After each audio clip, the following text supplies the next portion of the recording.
Bonjour, bienvenue à ce nouveau numéro de Parcours de Santé. Nous sommes ici à la cité universitaire pour tout simplement répondre à l'invitation de deux mutuelles, Pasteur Mutualité d'un côté et la MNH de l'autre. Nous allons commencer avec vous, Président, donc Pasteur Mutualité. Pourquoi avoir eu l'idée justement de s'intéresser à la maternité et au handicap ? Le groupe Pasteur Mutualité est avant tout une mutuelle d'action sociale depuis 153 ans et ce dossier est tellement encore un sujet de société tabou, encore tabou, qu'il était temps qu'il puisse être débattu et que ce débat soit ouvert, que l'handicap soit considéré comme quelque chose de normal et ne pas avoir un regard différent sur des personnes qui présentent un handicap. Je parle le même regard. C'est un sujet important parce que le corps médical, je suis médecin, nous ne sommes pas du tout formés. Et moi, après 40 ans d'exercice, c'est vraiment une découverte pour moi de pouvoir participer avec beaucoup de plaisir, de venir apporter notre soutien à ces personnes, à ces parents, et non à ces patients, à ces parents qui désirent avoir un enfant. Justement, on continue avec vous, président de la MNH. Vous utilisez de plus en plus les nouvelles technologies, on le voit notamment à travers votre trophée maintenant.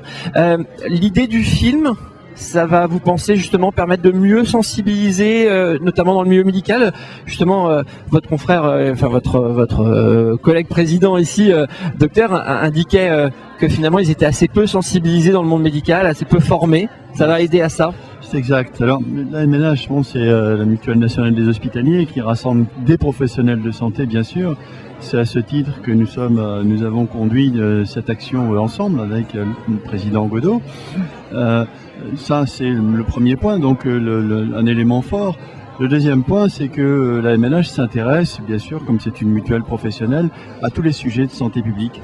Et celui-là est un sujet que l'on considère comme majeur, parce que eh bien, la place des personnes en situation de handicap est trop marginalisée en France. Un des messages importants dans ce film était celui du regard que l'on doit avoir vis-à-vis de ces personnes, de la considération, de la place que l'on doit leur accorder. Et en fait, l'objectif étant qu'elles puissent vivre comme tout le monde, comme vous et moi, et donc à ce titre que les femmes puissent procréer en quelque sorte. Là, vous êtes la sage-femme justement de l'Institut Montsouris dont on parlait avec les deux présidents, qui a mis en place un vrai service pour accueillir finalement la maternité des personnes en situation de handicap. Est-ce que finalement on est vraiment dans la bonne pratique? Est-ce que c'est quelque chose qui devrait se démultiplier? Quel est votre vécu en fait par rapport à tout ça? Mon vécu, il est déjà personnel, et puis avec le travail de 2003 avec la mission handicap de la PHP et avec Delphine Segris qu'on a vu tout à l'heure dans le film, c'est sûr que ça m'a donné cette envie de pouvoir continuer et de pouvoir aussi approfondir, parce que justement, je ne voulais pas m'arrêter qu'aux situations de handicap moteur, et je voulais vraiment me former sur toutes les situations de handicap, bien évidemment. Alors c'est vrai qu'il y a le côté personnel, et après il y a le côté professionnel qui fait que, je me dis qu'il y a, comme disait très bien Edith, c'est une forme de maltraitance de ne pas prendre en compte la singularité. Ça, c'est clair que même si au sein d'un service, on a développé cette consultation spécialisée, elles sont considérées comme tout le monde, mais c'est vrai qu'elles ont des spécificités par rapport à telle ou telle situation de handicap. Et c'est vrai que cette consultation a été créée il y a maintenant plus de 5 ans. Elle fonctionne. Il y a encore des choses à mettre en place. Ce que je voudrais faire surtout, c'est mettre en place une consultation de gynécologie handicap. Et pour cela, il me faut un gynécologue formé. Ça, je peux le former, ça, c'est pas un problème. Mais il faut surtout des subventions. Donc ça reste un petit peu le nerf de la guerre. C'est d'ailleurs quelque chose qui est revenu, alors on a eu la présentation du film en avant-première puis une table ronde, c'est quelque chose qui est revenu très souvent, le problème du financement. En fait, on a l'impression qu'il y a un vrai flou entre ce qui existe vraiment sur le terrain, en tout cas ce que vous avez mis en place, et finalement c'est des cellules encore tellement atypiques et exceptionnelles que finalement les organismes ne se sont pas organisés financièrement en fait.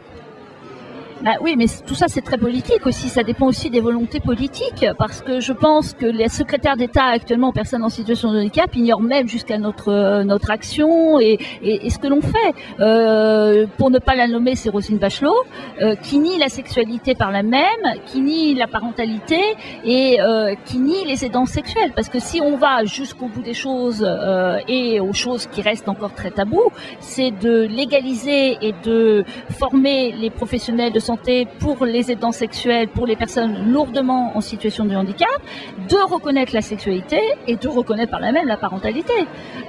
Donc c'est au niveau des politiques que ça agit. L'argent, on peut toujours le trouver. Une fois que les politiques sont tout à fait d'accord, l'argent, ça se trouve sans aucun souci. Quand vous attendez des jumeaux ou des tripés, vous avez une aide supplémentaire, vous êtes un congé supplémentaire. Donc, pourquoi ne pas instaurer des choses pour les personnes en situation de handicap, pour les femmes, pour les couples, parce qu'on peut aussi avoir les couples, hein, comme on a dit tout à l'heure, tous les deux en situation de handicap, à avoir des aides supplémentaires. Actuellement, il n'y a rien de mis en place. Donc, c'est bien des volontés politiques. Et donc, tout ça, ça marche avec tout ça. On nie la sexualité. Donc, par là même, on nie la parentalité. Comment on fait un bébé? Bon.